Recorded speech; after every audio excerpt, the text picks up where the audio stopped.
going on, everyone? This is Carl's Solution, as in the solution to fitness, and today I'm going to be reviewing retro fitness.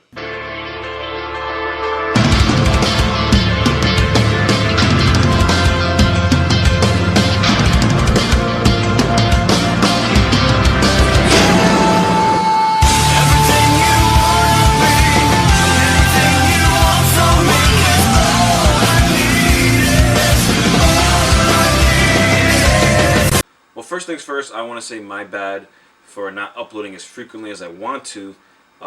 These past 2 or 3 weeks have been really hectic with finals and graduation and starting my new job, so I haven't had much time to do about anything. So now that school's done and that's out of the way, I have a lot more free time to upload way more content.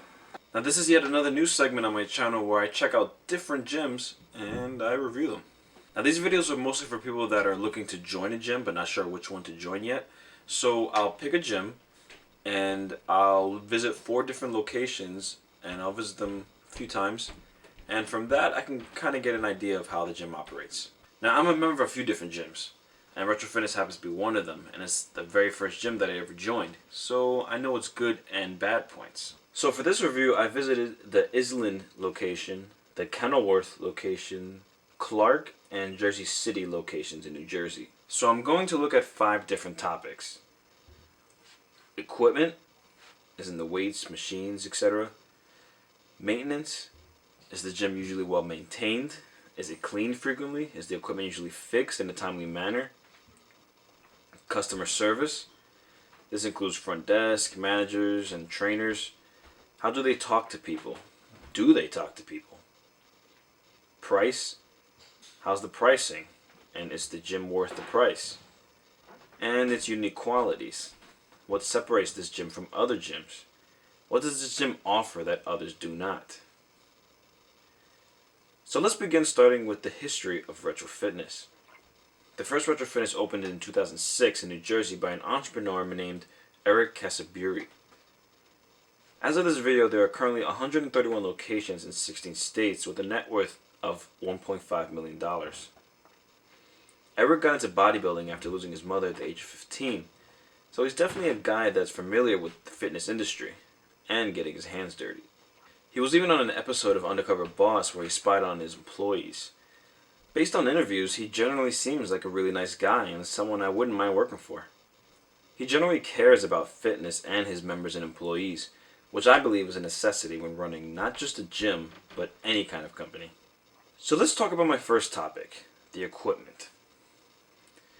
When it comes to the equipment, Retro gets 5 out of 5 sets. They pretty much have everything you'll need to get the best benefits from your workouts. Serious bodybuilders shouldn't have a problem finding the right machine for their chest or their shoulder workouts. The machine brand is mostly Hammer Strength, which is a brand you'll find in almost every gym. They have multiple flat benches, retractable benches, and 90-degree benches, which I really like. A lot of gyms ignore 90-degree benches in favor of the more retractable benches that you can make into inclines or 90 degrees. But it just isn't the same as a regular 90-degree bench. Only experienced workout enthusiasts would understand, which is why I'm glad an actual bodybuilder owns Retro. The weight brand, including dumbbells and plates, is by Intech. I love this brand because it has a really easy grip, and I much prefer rubber over metal. The highest the dumbbell goes up to is usually between 120 to 150, which isn't too bad. All the facilities I went to had an extra space for endurance type workouts such as medicine balls, Bosu balls, elastic bands, floor mats, sand and speed bags, and only the Woodbridge facility had the TRX ropes, which might not fancy guys really into CrossFit. And it definitely had the best open area for people using these type of equipment. It's important to have a separate area for this so everything doesn't seem so cluttered, and usually requires a lot of movement for these specific workouts. Don't try coming here after 6 p.m. though, because it'll be a madhouse. Now let's get into the maintenance. The maintenance at this gym is a real issue. It doesn't seem like there's really an effort to keep the place clean throughout the day. Sometimes the bathrooms can make even the New York Port Authority's bathrooms seem elegant. And for some reason the Clark location's gym floor smell like cow manure. Of all the times I visited these gyms, I've only seen one maintenance guy at one location. This can really put off a great number of clients that prefer to train in a sanitary environment. I mean, it's not really that bad, but it's nowhere near good. And I think having a spray bottle with written words and paper towels over a garbage can is a little outdated. Retro should just incorporate disinfecting wipes on the floor. Just a tip, but that's a minor gripe. For the most part, I've never seen equipment broken for too long. Usually no more than a week, something is usually fixed. Well, that's if the machine is completely broken. If the handlebar pads are gone, then it may take up to a few months. I've even seen duct tape on one of the locations. I mean, come on, it doesn't get any more ghetto than that. Now let's get into the customer service. This is where I hear the most controversy from, but I'll get to that in a bit. The customer service here in all of these locations need a tremendous amount of work, because honestly, I'd give it 1 out of 5 sets. The front desk staff will, most of the time, pay you no mind when you're walking through the door, which I believe is a big no-no for customer service. Do they not specify this when they're hiring their employees? Since I've started researching for this review, I visited these locations 10 times and haven't got a greeting at the door once. I got a goodbye maybe once or twice. The first thing a person sees when walking into a gym is the front desk, and if you don't show your customers respect, it reflects on the gym. Don't just greet your friends and people you know personally, greet everyone that walks through the door. Managers don't really seem like people persons either. I don't know what ownership looks for when choosing their management, but it isn't customer service. Of course, I can't say the same for all managers of Retro, but just the ones I've encountered are bad with people. They need to just stay in the office. They do have a Facebook page where you can complain, and depending on how you word your complaint, they will respond to you. I say depends because if you start with, "This freaking place sucks, you guys don't know what the hell you're doing," don't expect a response from them.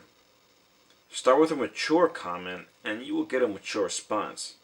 Yes, I know that can be a little too hard sometimes. Now when it comes to the trainers at this gym, they have made some major improvements.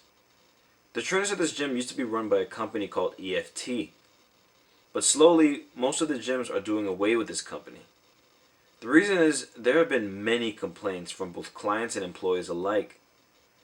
Sometimes they would even skip out on training people without warning of any cancellations. They clearly only desired money and had no interest in helping their clients change. Employees would a lot of the time not get paid and would have to wait an additional 2 weeks to get it fixed.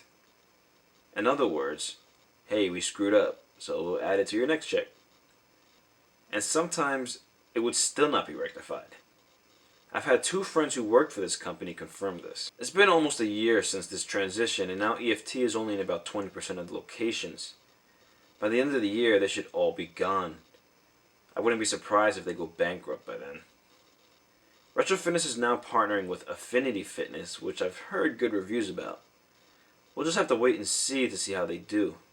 I'm just glad the Retro ownership have started listening and making these changes. If you desire to be a personal trainer, Retro can offer you a 6-month training program with a company called NCEP, where you can get certified, which is around $500. If you work for Retro, then it'll drop $100. Now how about the pricing? The advertised price for this gym is $20 a month, which I think is just right for the equipment in this gym. For other amenities such as unlimited tanning and classes, it comes out to around $30. I'm not big on tanning, so that doesn't really benefit me, but mostly for the Guidos. Unfortunately, low-cost membership can attract all kinds of people, so expect a lot of immature kids hogging a bench with their 3 friends just talking and texting. Now let's get back to the controversy I mentioned earlier. I've never canceled my Retro membership, so I searched online and read reviews. Last I checked, once you sign the contract, you're locked in for a year. Lots of people have issues with trying to cancel their memberships, but are still being charged. Obviously, I don't know the full story of what's going on with these complaints, and there's just too many to read, so there's definitely a problem with that. The only advice I can say is if you do join, ask questions. What are your cancellation procedures? Any additional charges beyond my monthly payment? Get a copy of what you signed. And most important of all, read what you're signing. If you just grab the contract and sign, not knowing what you're signing, you have no one to blame but yourself. Now, if you did all this and still having issues, do not waste your time contacting the gym, as there is nothing they can do about it. and go straight to the Department of Consumer Affairs. Breaching a contract is against the law, so that's why it's important to know what you sign. Not only with gyms, but with anything you put your signature on. So how about the unique qualities of the gym? Overall, this gym does have a couple of unique qualities. They have a movie theater room that usually consists of treadmills and bicycles. This can help you put in the extra mile rather than being bored running, and in turn put in the extra work as you'll be distracted with the feature film. It has Wi-Fi, which I hope all gyms have, and a daycare.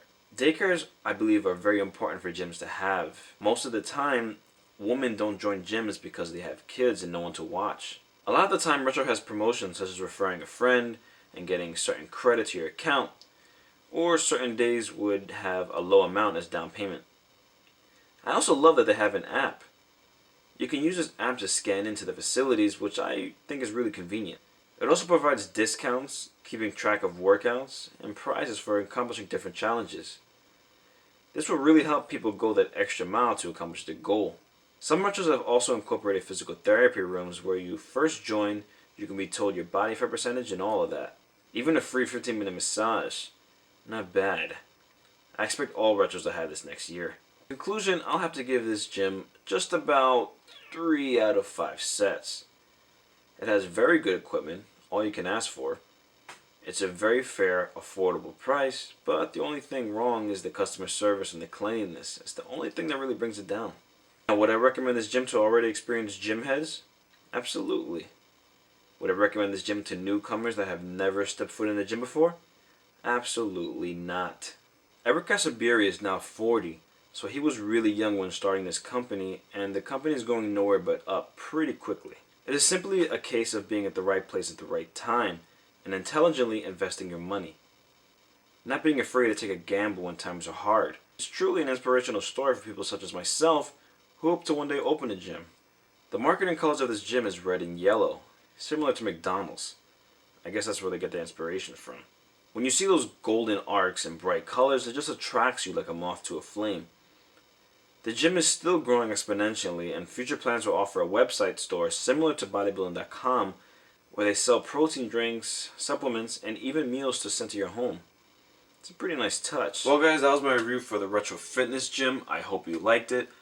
I did a lot of research for this, so you better have watched the whole thing. So what do you think of this gym? I probably left some stuff out, so let me know if I did. And subscribe to this channel for more videos such as this, where you get a video every...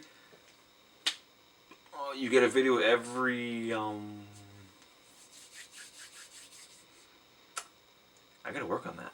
Once again, this is Carlos Solution saying if you got a problem, I'll help you solve it. Your worst days are done and your best is yet to come.